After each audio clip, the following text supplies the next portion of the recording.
Greetings and salutations, everyone. I hope everyone is doing well, and welcome to today's bonus upload. Before we jump into it, a couple links. As many of you know, I rely on Patreon, PayPal, channel membership, and the merch to help the channel to continue to grow and go. Links to Patreon, PayPal, and channel membership is in the description below. Merch displayed directly under the video. Also, Dogman Frightening Encounters, Volume 1 through 3, the audiobook versions. They were written and researched by Tom Lyons, narrated and produced by me, Jeff Nadolny. Those audiobooks are available on Audible, Amazon, and iTunes, links to which are also in the description as well.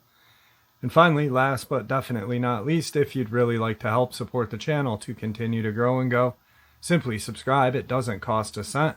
Click the like button, takes half a second. If you don't want to miss out on any of the informative uploads I put out daily, click that bell icon, and folks, please leave a comment. Why? Well, because all these things really do help the channel to continue to grow and go. And yes, folks, they definitely do matter. Now, everyone, I have taken far too much of your time. Let's jump into today's bonus, shall we? Today's first Dogman encounter.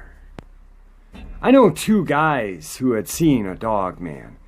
Both are very honest fellows, and I've known them for a long time, and I wouldn't take it serious if it wasn't these guys. They told me about their experiences just about a year before everyone had cheap internet, so they weren't repeating stuff read off the internet. They used the term monkey dog, though, instead of Dogman. One was hunting at night, and he saw a pair of them running through a field, grab the top of a fence, and flip over it in one fluid stride. He said that before they got to the fence, they stopped and turned to look at him in unison before moving on. He said he was in pretty good cover and don't know how they knew he was there. The second one was driving his truck along a backcountry road when a Dogman ran in front of him. He had two other people in the cab with him and three in the bed of the truck. They all saw it. This was right outside of Point Pleasant, where the Mothman had been active 30 years prior. Today's second Dogman encounter is a subscriber Dogman encounter. Hello, Jeffrey. This is my encounter. My encounter happened in Churchill County, which is a rural farming, ranching county in northern Nevada, about 60 miles east of Reno. It was late October 2010. I was 19 at the time. I was with my girlfriend, and we were driving out to the desert for some private time. You know, typical teenage activities, aside from the fact that neither of us drank or did drugs. It was 9 at night or so, and it was fairly dark. I was driving my first car, which was a 97 Geo Metro. If you don't know what these are, they are a small economy car, two-doored and pretty low to the ground. We were driving along Casey Road, which runs parallel along a very large canal. The canal is about 15 feet across and very deep. It's one of the main canals that brings water into the county for irrigation. Along the canal, there's large sagebrush and other foliage growing. Anyways, Casey Road turns into a dirt road, and if you follow it all the way down, there's a spillway called 26-Foot Drop. Our plan was to head to the spillway and hang out there for a bit. So we're driving along, and it's pretty dark outside. My lights are just picking up what's in front of the car, when my girlfriend and I both see something ahead of us. Neither of us say anything, but I'm coming upon it. It was a very large black animal, and I immediately think cow, as I've almost hit two cows in my car months prior. And in a lot of rural areas in Nevada, the cows are free range, so you have to be careful not to hit them. Anyway, this creature is about the size of a smaller cow, so as we're getting closer and start rolling upon this thing, we start getting better detail. This creature was on the passenger side of the vehicle. The front half of the animal was in the bushes facing the back of the canal. So all we see is the rear end of this animal sticking out of the sagebrush, while its front half is obstructed. I remember my lights hitting it and seeing the fur. It was dark black, it was shaggy, and I could tell the fur had length to it. My lights kind of gleamed on the fur. I remember it being unusually dark in color, and it was darker than the night around us. While looking at the fur, I saw that it had a black bushy tail, so now I'm thinking dog. But as the car is getting closer and closer to this thing, its true size dawns on me. At this same moment, my girlfriend starts leaning herself into the driver's side of the car to put some distance between herself and the passenger window. As my car rolls up next to this creature, neither of us are saying anything as we're both kind of stupefied and shocked, but she's clearly scared as she's trying to lean into my seat. The car is inching closer to the creature, and I see typical dog legs, a dog tail, the whole rear end of a dog, but bigger and thicker than a normal dog. My car eventually lines up with the animal's hindquarters, and I can see the rear end of this creature is above my passenger mirror. Now, Jeffrey, the rear end of this creature was big. I know my car was low to the ground, but this animal was between 3 and 4 feet at the hip. At that point, my girlfriend is practically in my seat, and I hit the gas. Neither of us saw the front of the creature, but what we saw was enough to scare us. Needless to say, we didn't end up staying on that road, and we immediately left.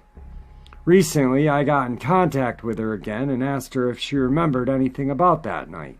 This was her response. I remember only seeing the back end of it and grabbing your arm while my heart stopped. It was so dark, I don't remember seeing anything in the mirror or even when we backed up. It was just gone.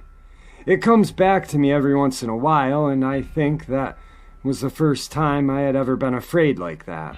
All I remember is we were talking, and all of a sudden I looked to my left and saw this big black thing. In between the tall grass going into the canal, it was fucking huge with a large tail. I remember also you didn't want to back up. I know that whatever it was had to have been pretty scary to shake her up like this. She was a tough girl, about 5'10".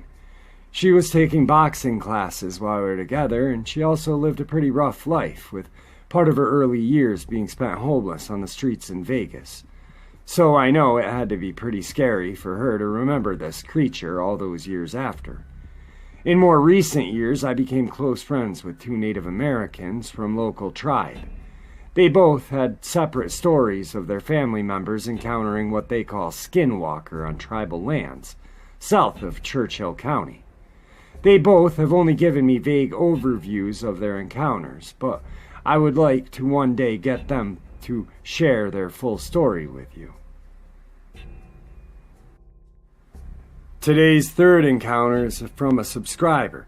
Now, this subscriber had sent me their encounter a couple of weeks ago, and it was 4 encounters they had happened to them with a Dogman. Unfortunately, their 4th encounter, the email had decided to cut it off. So I shared with you the first 3 and a little bit of their 4th. So instead of having you guys go back and listen to the first 3 and then catch up to the 4th, I'm just going to share the entire encounter again with you guys. Hey Jeff, how are you and your family doing? I hope you guys are doing well. Love listening to your Dogman stories. I have a few encounters of my own. Haven't told anyone but my kids these stories. Well, a year ago I had a stroke, so I wanted to question the people that happened to be around when I saw the Dogman, just to make sure I was remembering correctly. My first encounter happened when I was 7 or 8. My dad, uncle, brother, 2 cousins, and myself went fishing off the bay. We lived in Saginaw, Michigan then.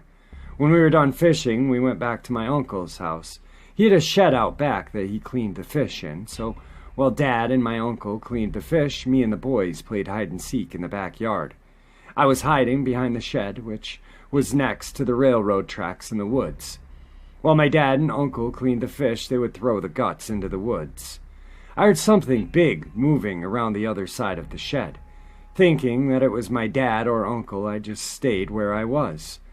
But did look over the area and saw this big wolf-faced creature with blue eyes. Its fur was black and gray. From that point, I don't remember much more. I guess I passed out and peed myself. Next thing I remember was everyone standing over me, my dad picking me up and taking me inside to my aunt, who was an EMT. She told him she thought I was in shock. Her and my mom helped clean me up and we went back home. For the next few days, I remember sleeping in my parents' room, keep having nightmares of big wolf trying to kill me.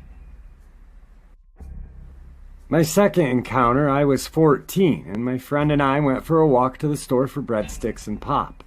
This was in the 80s, when kids weren't watched as closely as they are now, so going for a 2-mile walk wasn't unheard of at that age. The sky was very weird looking. We found out later it was caused by the northern lights. We lived in Zilwaukee, Michigan, then. Everything was okay till the way back from the store, when we saw this big creature in the middle of the road where its back legs were in the middle of the ongoing lane and its front legs were in the middle of the oncoming lane. So it was about 8 feet long. All you could see was its outline and the green glowing eyes. We then slowly turned around and walked back to the store and called my dad to pick us up. We told him it's back. Knowing my going nightmares of this big wolf, he came to get us. We saw nothing on the way home. My third encounter, I was 18, living in Lake Michigan, driving to Beavertown, Michigan, to work. I was alone this time, driving down the back roads, going about 80 miles an hour. From my right side, I saw a deer coming out of the woods, running fast in front of my car. I slowed down, but still hit it. But there was a Dogman chasing it. This one looked different from the other ones I had seen. It looked like a lion head with red eyes. It continued running into the other side of the road and into the woods. I then noticed headlights coming up from behind me, and I pulled off to the side of the road. I was going to let it pass me by, but the truck pulled up alongside of me and rolled down the window. 2 men were in the truck. They asked me if I was okay. I said, "Yes. Did you see it?" They said they saw me hit the first deer. The guy in the passenger side got out and looked at my car. He said I split the deer in half, messed up my radiator. The grill was gone. The headlight was pointed up to the trees. He asked me to get out and looked at the car. I quickly said no, that something was chasing the deer, and it's still out there. He poured a little water into my radiator and told me to follow them to make sure I'd get home and my car didn't break down, which I did. I made it home safely. My fourth encounter. This is the one of them stories you don't like because you didn't see it this time, just felt uneasy and heard a howl. My best friend and I were going up to his cabin in Rogers City, Michigan. He took a wrong turn. I immediately felt uneasy and told him to get us out of here. It was a dead-end road, woods all around. Then we heard a howl, long and like nothing we had ever heard before. I now live with him and have an uneasy feeling every night when I go outside on the back porch. It's an old farmhouse surrounded by cornfields. All right, a brief intermission, and I just feel like this needs to be shared. So, as of late, I have debunked some photos, some videos, and I do it because I'm in this field for the truth. Now, I do know that there are people that just want to hear stories, scary stories and what, and there are channels out there that will, use a ghostwriter or creepypasta. There's a ton of creepypastas about park rangers and, Bigfoot Dogman, unfortunately. Now, in my research, there is very limited park rangers coming out because they are afraid to lose their job, and the ones that have retired are afraid to lose their pensions. Great stories for entertainment, I guess. But, when these stories share conflicting information with the truth, like Tim Baker, he has dedicated his entire life to this subject. He knows park rangers that have been, have retired, that are still in service, that will not open their mouths because of the fact that they know that they'll lose their job, they'll lose their pension, they'll possibly lose their lives. Just remember that, unfortunately, because the story may be great, it may sound amazing, that it's not real. A lot of them aren't real. There are a lot of great researchers out there. Dark Waters. I'm not a great researcher. I'm a researcher. Steve from How to Hunt. I really am. David Politis. I myself don't know the man. I'm really not a great fan of him, but he's a real good researcher. Because he wants the truth.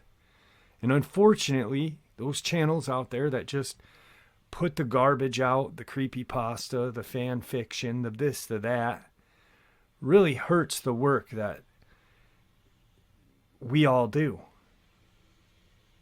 It conflicts information with truth. So just remember that. If you're here for the information, remember that. If you're here for the entertainment, that's awesome too. But, all right, I don't know. Anyway, let's move along, guys, and get into some more encounters. Today's first possible Dogman encounter. To give some background as to how this story came up, my family and I were talking about supernatural occurrences and strange creatures that they had encountered. We are a Christian family, but take this story to be the truth. This is a second-hand experience that my grandma shared with my mom many years ago. This happened when he was an 8-year-old child in Mexico, roughly 60 years ago. My grandpa grew up in the hillsides in Mexico in the 60s. It was very rural during that time, and he lived on a large property with a few neighbors. His family didn't have much money, so he would tend to his neighbors' cattle, who owned the property further up the hillside, to earn a few pesos. His neighbor would usually accompany him in rounding up the cattle nearing sunset to bring them back to the barn. One day, though, my grandpa said his neighbor got sick and stayed inside instead of accompanying him. This wasn't too out of the ordinary, as he'd been doing this for a while and was trusted.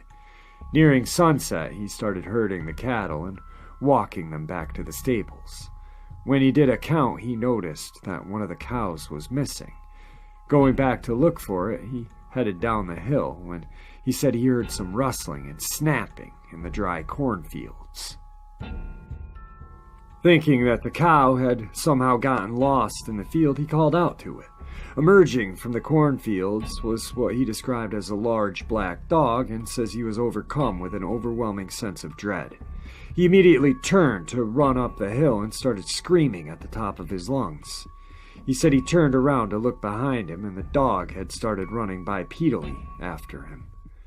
His neighbor had heard him screaming and immediately opened the door to let him in.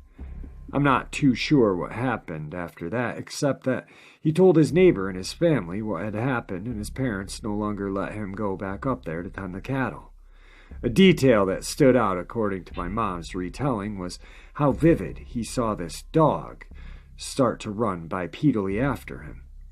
After she finished telling the story, she told me she couldn't remember the name for this folkloric creature. The shape-shifting details stood out to me, so I showed a picture of the Dogman and a skinwalker, and she pointed out the details described by my grandpa were closer to a skinwalker. My dad then remembered the name, and he said they called them Nahuals in Mexico. Looking them up, I saw a striking crossover between native and Mexican folklore. Between these creatures, they are shape-shifting shamans that transform into animals, most often large dogs. Additionally, what is striking is that they don't see these creatures as something mythical or outlandish, but take them to be the truth and are supposedly well known about in the area.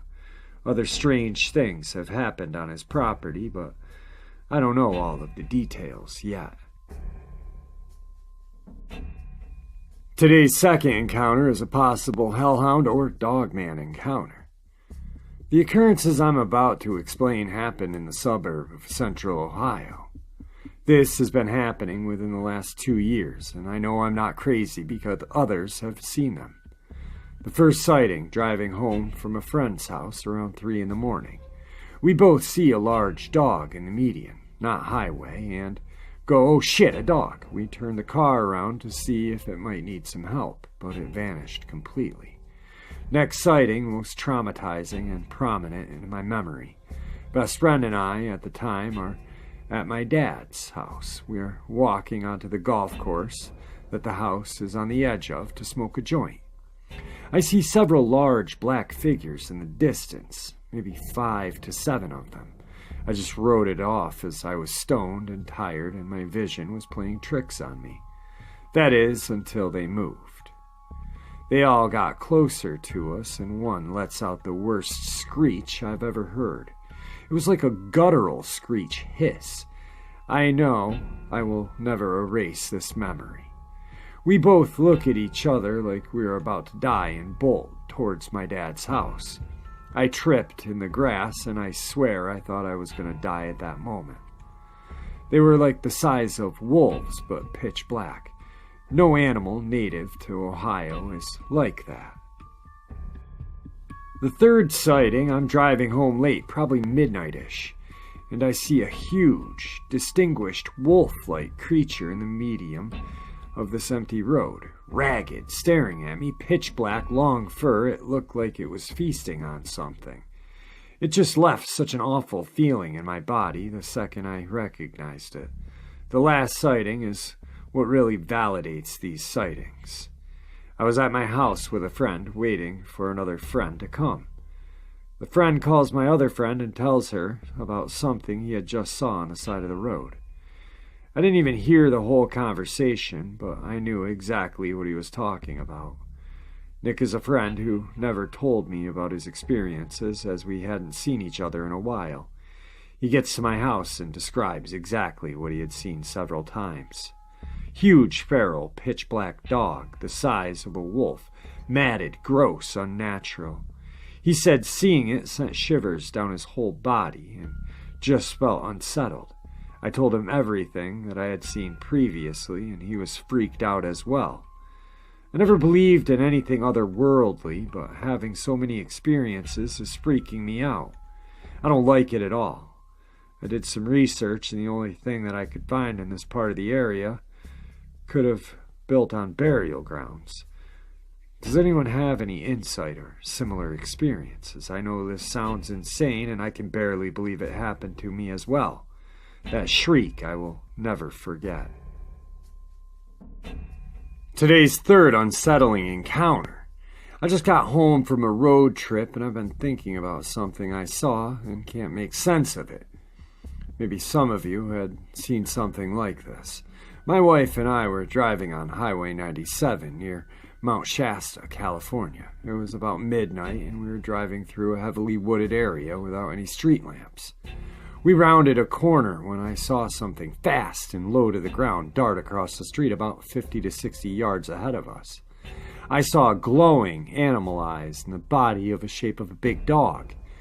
We saw animals the whole road trip, and like usual, I asked my wife if she saw it to confirm. The body wasn't 100% clear because our headlights hadn't reached the section of road yet. When we got to the exact point in the road where the animal crossed, we looked to the side to see if there was anything there. There was a man dressed in army fatigues walking down the road. He didn't look at us, he just kept walking. It was pitch black and he didn't have any type of light with him. He was only lit up by our headlights. We both got full body chills when we saw him because we were expecting to see an animal. I know that area has a magical, mystical history with a lot of unexplained sightings. This is unlike anything I've ever experienced before, and we are totally creeped out. Still can't make heads or tails of it. Today's fourth encounter is a possible Bigfoot encounter. I grew up in the Appalachian Mountains, completely rural. I lived in a valley community. My house was surrounded by forests and mountains.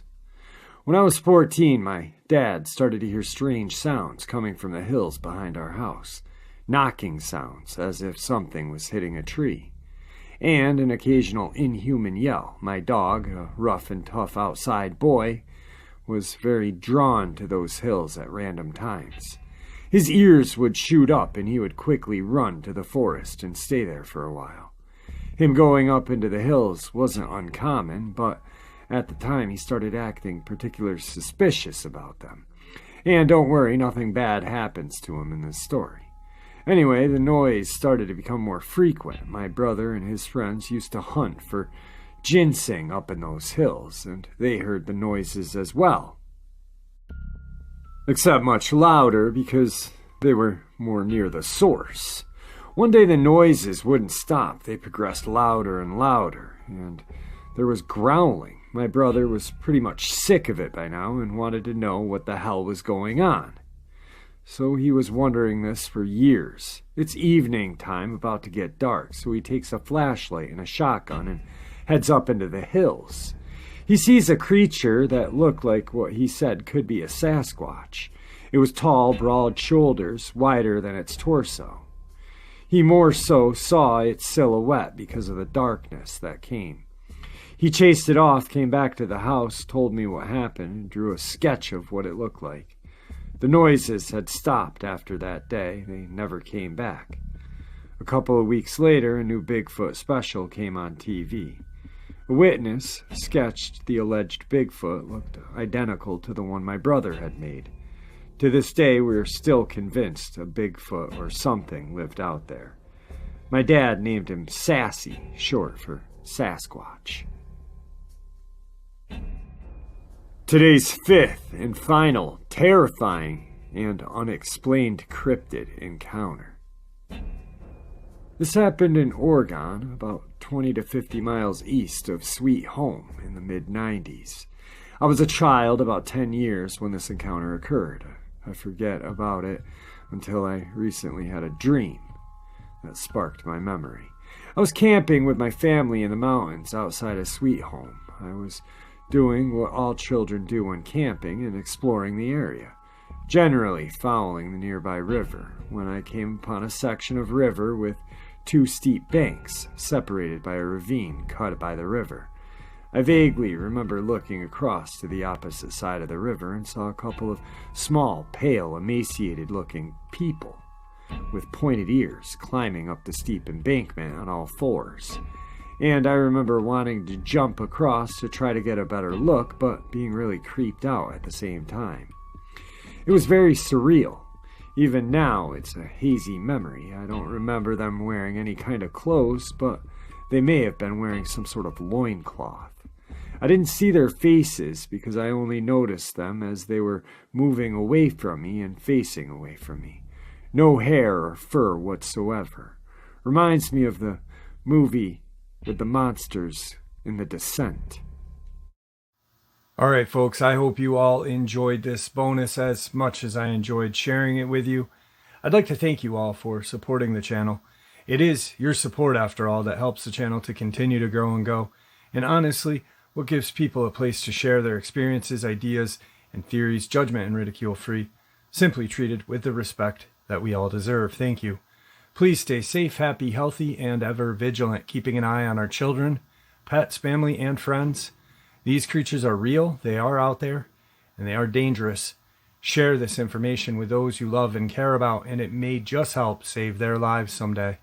Until next time, never stop asking questions, never stop searching for answers, and God bless.